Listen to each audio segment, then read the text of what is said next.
You can heal your life. तुमचे जगणे तुमच्या हाती. लुईस एल हे. अनुवाद डॉक्टर अरुण मांडे. प्रकरण 1. मला काय वाटतं. शहाणपण आणि ज्ञानाची दारे नेहमीच उघडी असतात. आयुष्य खरंच फार साधं असतं. आपण जे देतो तेच आपल्याला परत मिळतं. आपण स्वतःबद्दल जो विचार करतो तो खरा होतो. मला असं वाटतं की आपल्या प्रत्येकाच्या माझ्या शुद्ध आयुष्यात जे काही बरं वाईट घडतं त्याला आपणच जबाबदार असतो. आपला प्रत्येक विचार आपलं भविष्य घडवत असतो. आपले अनुभव हे आपल्या विचारांमुळे आणि भावनांमुळे घडत असतात. आपले विचार आणि शब्द आपले अनुभव घडवतात. यातील कोणतं वाक्य तुमचं आहे? सगळे लोक मला टाळतात, सगळेजण मला मदत करतात. आपल्याला यापैकी जे वाटतं तसा अनुभव वेगवेगळा येतो. आपण आपल्याबद्दल आणि आपल्या आयुष्याबद्दल जसा विचार करू तसंच घडतं. आपण निवडलेल्या प्रत्येक विचारांना आणि ज्यावर विश्वास ठेवू त्या गोष्टींना जगाकडून पूर्णतः पाठिंबाच मिळतो. हे असंही सांगता येईल, आपलं अंतर्मन आपण ज्यावर विश्वास ठेवू ते स्वीकारतं. या दोन्ही वाक्यांचा अर्थ असा आहे की तुम्ही स्वतःबद्दल आणि जगाबद्दल जो विचार कराल ते खरं होतं आणि आपल्याला निवड करायला असंख्य विचार आहेत. मग असं जर असेल तर सगळे लोक मला टाळतात याऐवजी सगळेजण मला मदत करतात असा विचार करायला काय हरकत आहे? वैश्विक शक्ती तुम्हाला कधीही दोष देत नाही किंवा टीका करत नाही. ती फक्त तुमच्या लायकीप्रमाणे तुम्हाला स्वीकारते. म्हणून आपल्या विचारांचा आपल्या जीवनावर प्रभाव पडतो. तुम्ही जर असा विचार केलात की जगात माझं कोणीही नाही, कोणीही माझ्यावर प्रेम करत नाही, तर जग तुम्हाला तसंच आहे असं दिसेल. पण हाच विचार आपण टाकून दिला आणि जग खूप प्रेमळ आहे, सगळे माझ्यावर आणि मी सगळ्यांवर प्रेम करतो असा विचार केला आणि वारंवार त्यांचंच मनन चिंतन केलं तर ते खरंच खरं होतं. प्रेम करणारी माणसं खरंच तुमच्या आयुष्यात यायला लागतात. आयुष्यात आधीच आलेली माणसं सुद्धा मला प्रेमळ वाटायला लागतात आणि मी सुद्धा नकळत त्यांच्यावर प्रेम करायला लागतो. आपण कोण आहोत आणि आपलं आयुष्य कसं असायला हवं याबद्दल बऱ्याच जणांचे विचार मूर्खपणाचे असतात. तुमचा दोष दाखवत नाही, कारण आत्ता या क्षणी जे काही करतो आहोत ते चांगलेच करत आहोत. परंतु जर आपल्याला जास्त काही समजलं, जास्त जाणीव झाली तर आपण काहीतरी वेगळं केलं असतं. पण आपण सध्या जसे आहोत त्याबद्दल स्वतःला दोष देऊ नका. हे पुस्तक तुमच्या हातात पडलं आणि त्यानिमित्ताने मी तुमच्या आयुष्यात आलो. यावरून तुम्हाला तुमचं आयुष्य बदलायचं आहे हे सिद्ध होतं. जरा विचार करा. पुरुष कधी रडत नाहीत, स्त्रियांना पैसा सांभाळता येत नाहीत, किती संकुचित विचार होते आपले. आपण लहान असताना आपल्याभोवती असलेल्या मोठ्या माणसांच्या प्रतिक्रियेवरून आपण कसे आहोत आणि जग कसे आहे हे शिकत असतो. आपल्याबद्दल आणि जगाबद्दल याच पद्धतीने आपण विचार करायला शिकतो. तुमच्या भोवतालची माणसं दुःखी असतील, भयभीत असतील, दोषी किंवा रागीट असतील तर तुमच्याबद्दल आणि जगाबद्दल तुम्ही बऱ्याचशा नकारात्मक गोष्टीच गोळा करता. कोणतीही गोष्ट मला नीट करता येत नाही किंवा माझाच दोष आहे किंवा मी रागीट आहे म्हणजे मी वाईट आहे, अशा विचारांनी आपलं सगळं आयुष्य निराश होऊन जातं. आपण मोठे झाल्यावर आपल्या लहानपणीचं वातावरण तयार करण्याचा प्रयत्न करतो. हे चांगलं किंवा वाईट, बरोबर किंवा चूक असं नाही. आपल्याला माहीत असलेलं, आपल्या आत असलेलं ते घर असतं. आपल्या आईवडिलांशी असलेलं नातं किंवा त्यांचं परस्परातलं नातं सुद्धा आपण मोठेपणी तयार करायचा प्रयत्न करतो. एखादा आपल्या वडिलांसारखा दिसतो किंवा एखादी आपल्या आईसारखी दिसते म्हणून ते आपल्याला जवळचे वाटतात. आपल्या आईवडिलांनी आपल्याला जसं वागवलेलं असतं तसंच आपण स्वतःशी मोठेपणी वागतो. आपण आपल्यावर आपल्या त्याच पद्धतीने रागवतो, चिडतो. तुम्ही अगदी ती वाक्यसुद्धा ऐकू शकता. आपण आपल्यावर त्यांच्यासारखं प्रेम करतो किंवा कौतुक करतो. तू कधीच धडपणे एकही काम करत नाही, हा सगळा तुझाच दोष आहे, अशी तुम्ही स्वतःला किती वेळा दोषणं लावून घेतली असतील. किती चांगला आहेस तू, मला आवडतोस, असे तुम्ही स्वतःला किती वेळा म्हटलं आहे जरा आठवा. तरी सुद्धा मी आई वडिलांना यासाठी दोष देणार नाही. आपण बळी पडलेल्यांचे बळी आहोत. त्यांना जे माहीत नव्हतं ते आपल्याला कसे शिकवतील? तुमच्या वडिलांना स्वतःवर प्रेम कसं करायचं हे जर माहीत नसेल किंवा तुमच्या आईला स्वतःवर प्रेम कसं करायचं ते माहीत नसेल तर ते आपल्याला कसं शिकवतील? ज्यांना जे माहीत आहे त्यांना ते शिकवलं गेलं, तेच त्यांनी आपल्याला शिकवलं. आपले आई वडील तुम्हाला समजून घ्यायचे असतील तर त्यांना त्यांच्या लहानपणीचं विचारा. तुम्ही ते सहानुभूतीने ऐकाल, तेव्हा ती भीती, ती शिस्त कुठून आली ते समजेल. त्यांनी जे तुम्हाला शिकवलं त्यांच्या लहानपणी ते सुद्धा तुमच्यासारखेच घाबरलेले आणि शिस्तीत वाढलेले होते. आपणच आपल्या पालकांची निवड करतो असे मला वाटते. आपण या जगात एका ठराविक वेळी एका ठराविक ठिकाणी जन्माला येतो. आपण आपली आध्यात्मिक उन्नती साधण्यासाठी आणि ती कशी करायची हे शिकण्यासाठी जन्माला आलेलो असतो. आपण आपल्या कामासाठी स्वतःच आपल्या लिंग, वर्ण आणि देशाची निवड करतो आणि मोठे झाल्यावर आपणच आपल्या आईवडिलांकडे बोट दाखवून म्हणतो, तुमच्यामुळे झालं हे. परंतु आपल्या कामासाठी हे पालक योग्य आहेत असं समजूनच आपण त्यांची निवड केलेली असते. आपण आपल्या श्रद्धा लहानपणी पक्क्या केलेल्या असतात आणि मोठेपणी त्या श्रद्धांशी जुळवतील असेच अनुभव आपण स्वीकारतो. जरा भूतकाळात जाऊन आपले अनुभव आठवा. तुम्हीच ते अनुभव पूर्ण अनुभवले असतात, कारण ते तुमच्याशी मिळते जुळते आहेत असं तुम्हाला वाटत असतं. ही समस्या किती काळापासून आहे, किती मोठी आहे आणि किती प्राणघातक आहे याची आपल्याला फिकीरच नसते. फक्त वर्तमान काळातच शक्ती साठवलेली असते. आता या क्षणापर्यंत तुमच्या आयुष्यात जे काही घडलं ते तुम्ही भूतकाळात केलेल्या विचारांमुळे आणि समजुतींमुळे घडलं आहे. ते कालच्या, मागच्या आठवड्यातल्या किंवा मागच्या महिन्यातल्या 10, 20, 30, 40 वर्षापूर्वीच्या विचारांनी, शब्दांनी घडलं आहे. तो भूतकाळ होता. जे झालं ते झालं. आता या क्षणी तुम्ही कोणता विचार करणार आहात, कशावर विश्वास ठेवणार आहात आणि काय बोलणार आहात हे महत्त्वाचं आहे. कारण हे विचार, हे शब्द तुमचं भविष्य घडवणार आहेत. तुमची शक्ती वर्तमान काळात साठवलेली आहे आणि ती तुमचा उद्याचा, पुढच्या आठवड्याचा, पुढच्या महिन्यातल्या, पुढच्या वर्षातला अनुभव घडवणार आहे.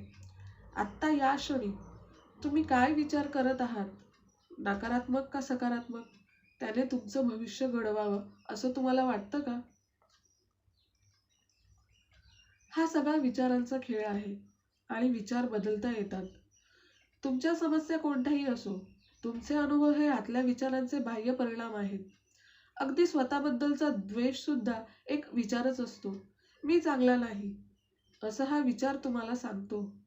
हा विचार तुमच्या मनात एक भावना निर्माण करतो आणि तो तुम्ही स्वीकारता. पण तुमच्या मनात जो विचार नसेल तर तशी भावना निर्माण होत नाही आणि स्वतःबद्दलचा विचार बदलता येतात. विचार बदला, भावना निघून जायलाच हवी. आपण समजुती कशा पाळतो त्याचंच हे उदाहरण आहे. भूतकाळ आपलं काहीही करू शकत नाही. आपल्या मनात नकारात्मक विचार किती काळापासून आहेत याला काही महत्त्व नाही. सगळी शक्ती वर्तमान काळातच साठवलेली असते. किती चांगली गोष्ट आहे ही या क्षणापासून आपण मुक्त होऊ शकतो. विश्वास ठेवा किंवा ठेवू नका, विचारांची निवड आपणच करतो. एकच एक विचार मनात घोळवत ठेवण्याची आपल्याला इतकी सवय असते की त्याची निवड आपणच केली आहे हे आपण विसरून जातो. सुरुवातीला खरंच आपण त्यांची निवड केलेली असते. काही विचारांना आपण नकार देऊ शकतो. जसे आठवा, सकारात्मक विचारांना आपण कसा नकार देतो, तसेच नकारात्मक विचारांना सुद्धा आपण नकार देऊ शकतो. मी जेवढ्यांना ओळखतो किंवा ज्यांनी माझ्यासोबत काम केले आहे त्यातला प्रत्येक जण कमी अधिक प्रमाणात स्वतःचाच तिरस्कार करतो आणि स्वतःला दोषी समजतो. आपण जेवढा तिरस्कार करतो तेवढं स्वतःला दोषी समजतो, तेवढं आपल्याला आयुष्याचं नुकसान होतं आणि जेवढा आपण स्वतःचा तिरस्कार कमी करतो, स्वतःला कमी दोष देतो, तेवढं आपलं आयुष्य सर्वच बाबतीत चांगलं होतं. प्रत्येकाच्या मनात खोलवर एकच समज रुतलेला असतो, तो म्हणजे माझ्यात काहीतरी कमी आहे. आपण याला आणखी बरंचसं काही जोडत असतो. मला काहीच चांगलं करता येत नाही, माझी लायकीच नाही, तुम्हाला सुद्धा असंच वाटत असतं ना? हीच भावना तुमच्या मनात सतत घोळत असते ना? पण चांगलं नाही म्हणजे कोणाच्या तुलनेने चांगलं नाही किंवा कोणी ठरवायचं ते? हाच विचार जर सतत मनात घोळत असेल तर आयुष्यात प्रेम, आनंद, आरोग्य कसं येणार? पण तुमचं अंतर्मन याला सतत विरोध करत असतं. दोन्ही विचार एकत्र कधीच येत नाही. काही ना काहीतरी चुकत राहतं. ही चीड, ही टीका, हा दोष, ही भीती इतर कशापेक्षाही जास्त समस्या निर्माण करतात. या 4 गोष्टी आपल्या शरीराचं आणि आपल्या आयुष्याचं नुकसान करतात. या भावना इतरांना दोष दिल्यामुळं आणि स्वतःची जबाबदारी झटकून टाकल्यामुळे निर्माण होत असतात. असं बघा, आपल्या आयुष्यात घडणाऱ्या प्रत्येक गोष्टीची जबाबदारी आपण स्वीकारली तर त्याचं खापर दुसऱ्यावर फोडण्याची काही गरज नाही. बाहेर जे काही घडतंय ते आतल्या विचारांचं प्रतिबिंब आहे. तुम्हाला दोष देणाऱ्यांची मी बाजू घेत नाही, पण आपल्या मनात जी समजूत असते त्यामुळे ते तसं वागत असतं.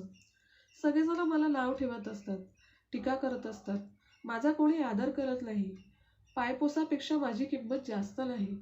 असं जर तुम्हाला सारखं वाटत असेल तर ही तुमची नकारात्मक विचारांची मालिका आहे. तुमच्या मनातल्या विचारांमुळे लोक तुमच्याशी असं वागत असतात. तुम्ही असं विचार करण्याचे सोडून दिले तर ते लोक सुद्धा तुम्हाला सोडून जातील आणि दुसऱ्या कोणाला तरी दोष द्यायला जातील. तुमच्याबद्दल त्यांना काही रस वाटणार नाही.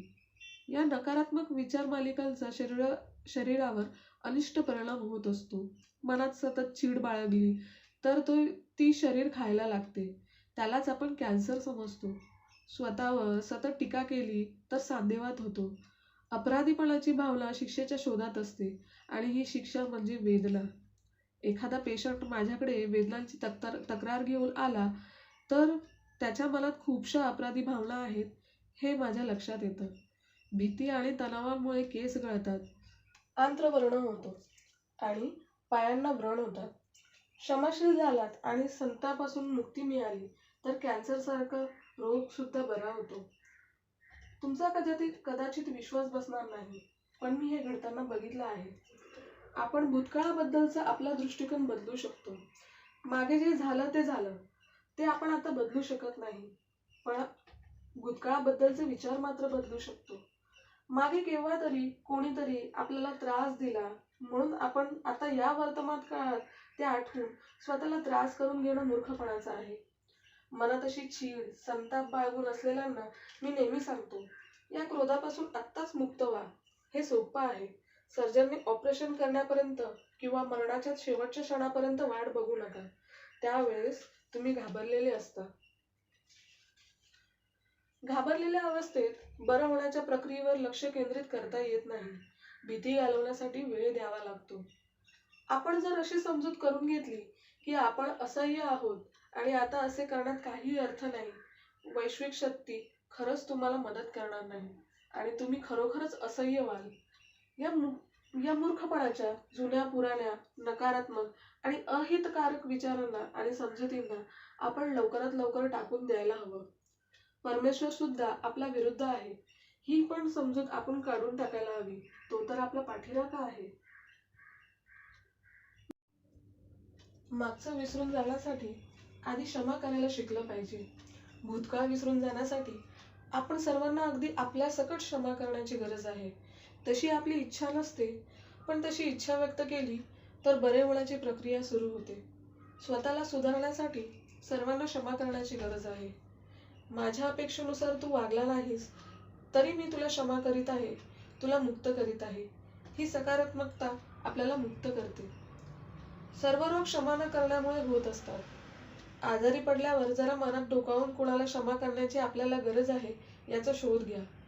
तुम्ही ज्याला कधीच क्षमा करू शकत नाही त्यालाच क्षमा करण्याची गरज तुम्हाला आहे असे मला वाटते. क्षमा करणे, सोडून देणे, मुक्त करणे. काही जणांना क्षमा कशी करायची तेच माहिती नसतं. काही हरकत नाही. क्षमा करण्याची नुसती इच्छा सुद्धा पुरेशी आहे. ती कशी करायची ते परमेश्वर बघून घेईल. आपल्या वेदना आपल्याला माहीत असतात, पण ज्यांना आपण क्षमा करणार आहोत त्यांना पण तितक्याच वेदना असतात. हे आपल्यापैकी किती जण समजून घेतात? त्यावेळेस त्यांनी त्यांच्या समजुतीप्रमाणे त्यांना जसं वाटलं तसं त्यांच्या क्षमतेनुसार वागले. माणसं माझ्याकडे काही समस्या घेऊन येतात, तेव्हा त्या कोणत्या आहेत? आजारपण, पैशाची विवंचना, बिघडलेले नातेसंबंध यांच्याशी मला काही कर्तव्य नसतं. मी फक्त एकच उपाय सांगते, तो म्हणजे स्वतःवर प्रेम करा. आपण आपल्यावर जेव्हा खरंच प्रेम करायला लागतो, स्वतःला जसे आहोत तसे स्वीकारतो, तेव्हा सगळे सुरळीत व्हायला लागते. हे मी खूप वेळेस बघितलेले आहे. जणू काही लहान लहान चमत्कार घडायला लागतात. आरोग्य सुधारते, पैसा सगळीकडून यायला लागतो, नातेसंबंध सुधारायला लागतात आणि आपण स्वतःला कलात्मक पद्धतीने प्रकट करायला लागतो. आणि यासाठी आपल्याला प्रयत्न सुद्धा करावे लागत नाहीत. स्वतःवर प्रेम करणं, स्वतःला स्वीकारणं, एक सुरक्षित आश्वासन, तुमच्या हक्काची आणि स्वीकारण्याजोगी जागा तुम्ही तयार करता. तेव्हा मनामध्ये एक आयोजन तयार होतं. आयुष्यात प्रेमळ नाती तयार व्हायला लागतात. एखादी नवीन नोकरी चालून येते, तुम्ही नवीन घर घेता. एवढंच नव्हे तर तुम्ही वजन सुद्धा कमी व्हायला लागतं. स्वतःवर आणि स्वतःच्या शरीरावर प्रेम करणारे स्वतःला कधी नावं ठेवत नाहीत आणि दुसऱ्यांना सुद्धा नावं ठेवत नाहीत. स्वतःवर प्रेम करणं आणि स्वतःचा स्वीकार करणं तुमच्या आयुष्यात सकारात्मक बदल करण्याची गुरु केली आहे. स्वतःवर प्रेम करणं म्हणजे स्वतःवर कधीही टीका न करणं. स्वतःला नावं ठेवल्याने आपल्यामध्ये बदल होण्याच्या प्रक्रियेलाच विरोध होतो. स्वतःला समजून घेणे, स्वतःशी प्रेमळपणे वागल्याने आपण त्या विरोधातून बाहेर पडतो. लक्षात ठेवा, वर्षानुवर्षापासून तुम्ही स्वतःला नावं ठेवत आहात, त्याचा काही उपयोग झाला नाही. आता स्वतःवर प्रेम करून बघा, स्वतःला स्वीकारून बघा, काय फरक पडतो ते.